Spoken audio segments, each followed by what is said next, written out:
The moment I saw Isabel slip a black envelope across the table, I realized someone in that house had been lying for a very long time. It was nearly 1 o'clock in the morning when I found myself awake and staring out the guest room window at House of Betrayal.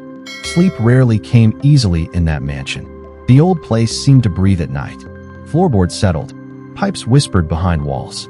Shadows stretched across hallways lined with portraits of people who looked as if they were still guarding their secrets decades after they were gone. I was Ethan Harrison, 24 years old, and for most of my life I believed family secrets belonged in old movies, not in real life. That belief ended on a cold October night. Earlier that evening, the entire family had gathered for dinner in the massive dining room. The long oak table seemed large enough to seat a small town. Crystal glasses reflected the chandelier light overhead. The fireplace crackled softly while everyone pretended to enjoy the meal.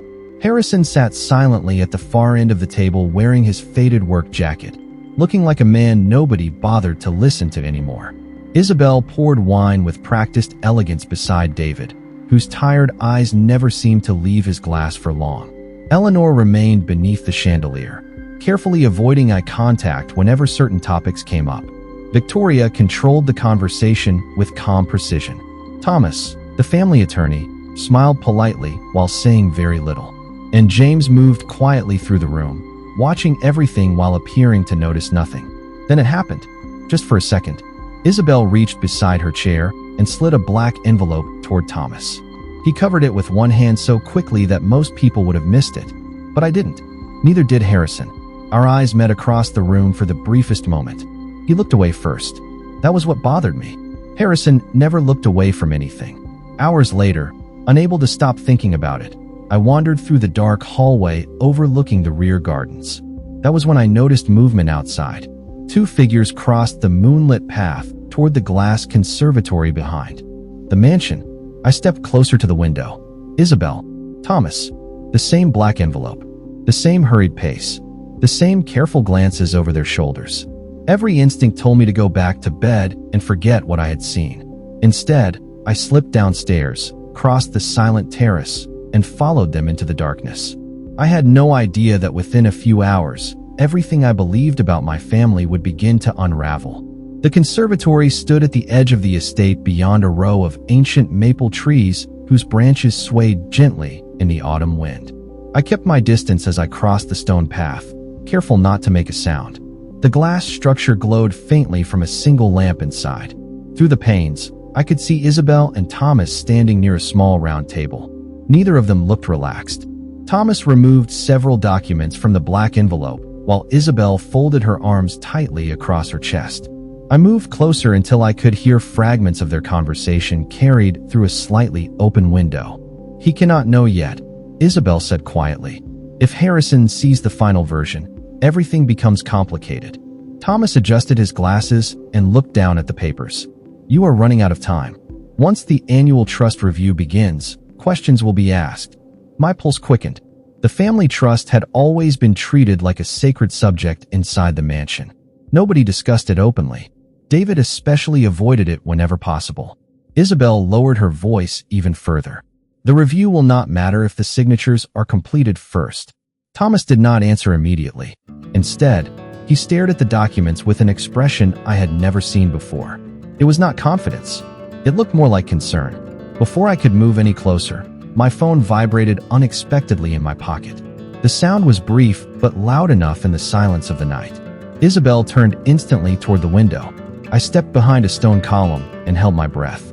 Several long seconds passed. Then Thomas shook his head. "Probably an animal," he said. Isabel remained unconvinced, scanning the darkness before finally returning her attention to the papers. I knew I should leave. Whatever they were discussing was clearly private.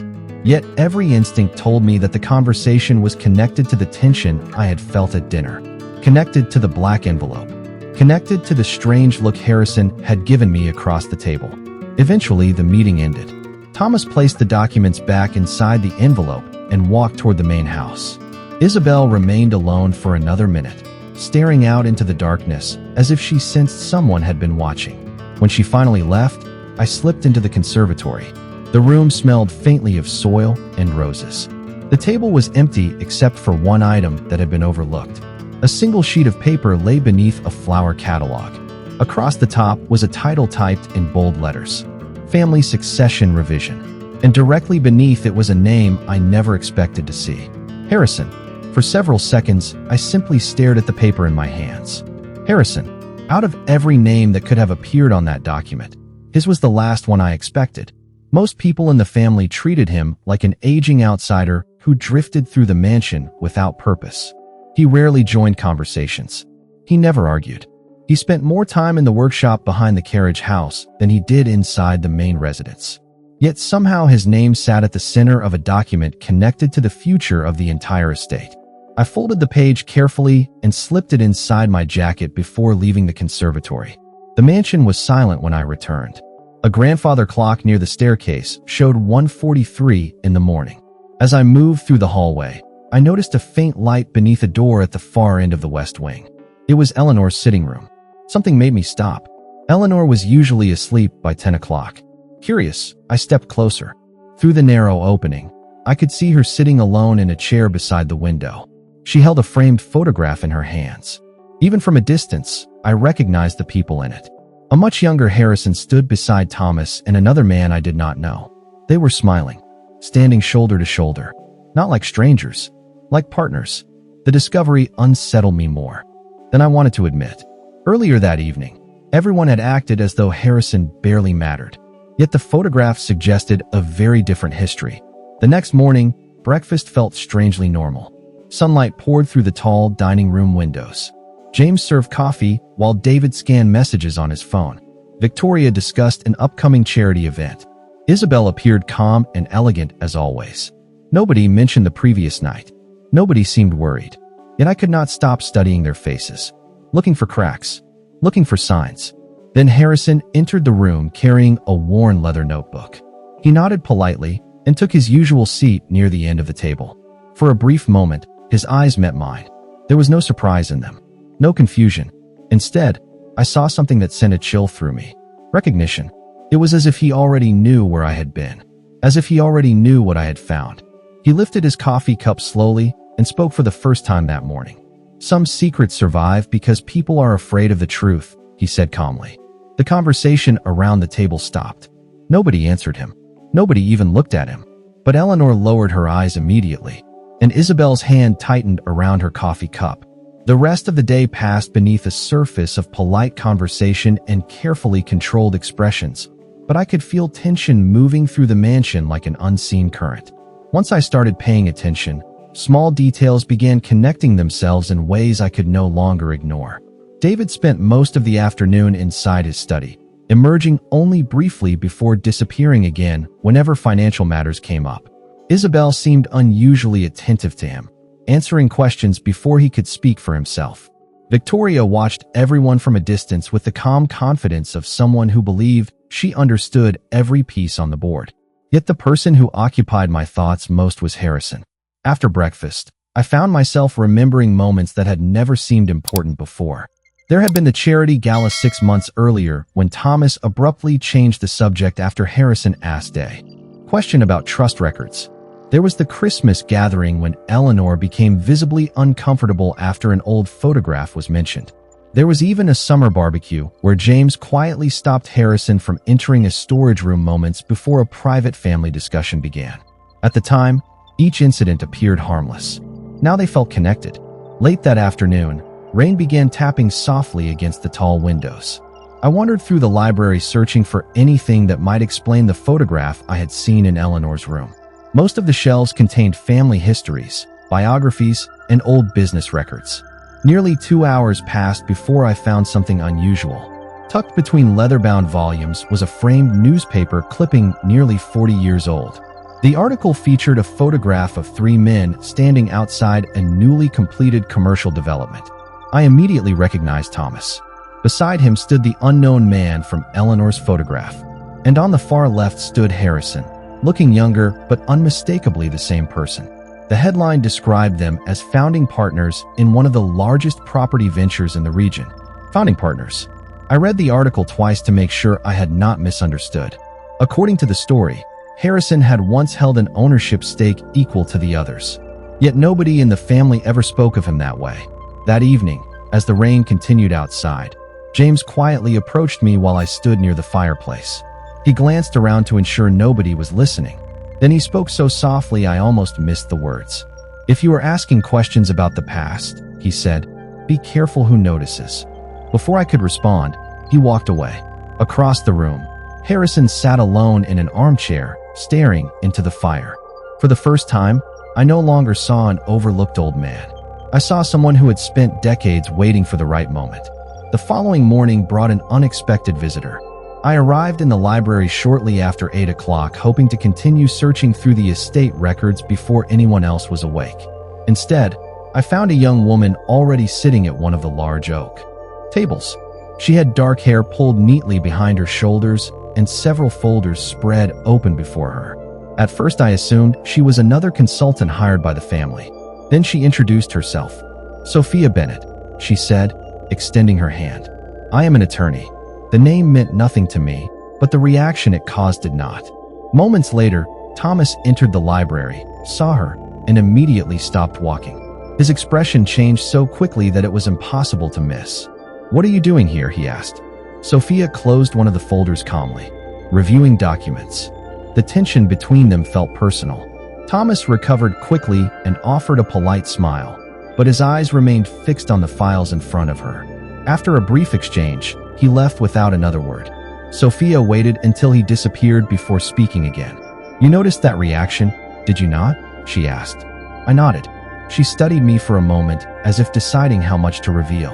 Finally, she slid a single sheet of paper across the table. It contained a list of property transfers connected to the family trust. Several entries had been highlighted. One name appeared repeatedly beside authorization signatures: Thomas. Another appeared beside beneficiary records: Isabel. I looked up slowly. "What is this?"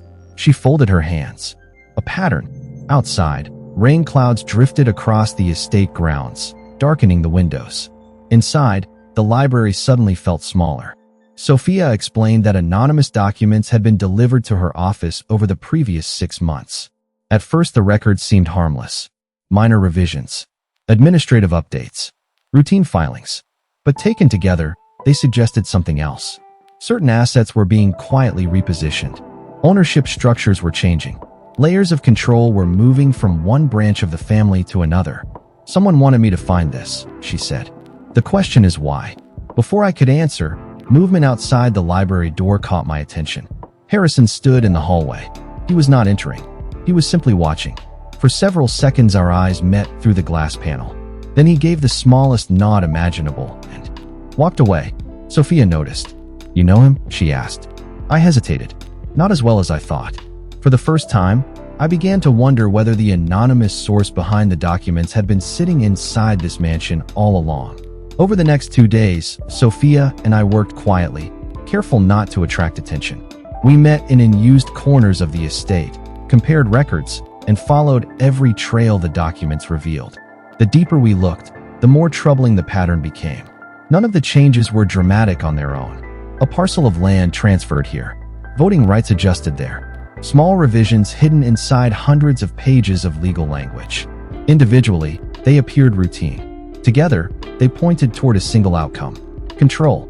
Isabel's name surfaced again and again, never at the center of the transactions, but always close enough to benefit from them. It was like following footprints through fresh snow. No matter which direction we turned, they led back to her. What surprised me most was David's absence from nearly every decision. Publicly, he was presented as the future head of the family holdings. Privately, many of the most important authorizations had occurred without his direct involvement. Either he trusted someone completely, or he had no idea what was happening around him. Late one afternoon, Sophia uncovered something that changed everything. Buried inside a trust amendment from 3 years earlier was a reference to a secondary review committee. According to the document, any major restructuring required notification of specific founding stakeholders.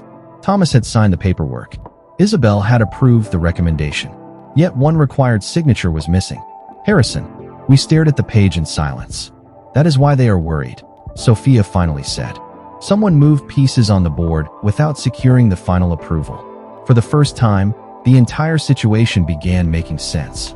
The secret meeting, the black envelope, the tension at dinner, the unusual behavior from Eleanor and James. Someone was trying to complete a process that should have included Harrison, but somehow had not.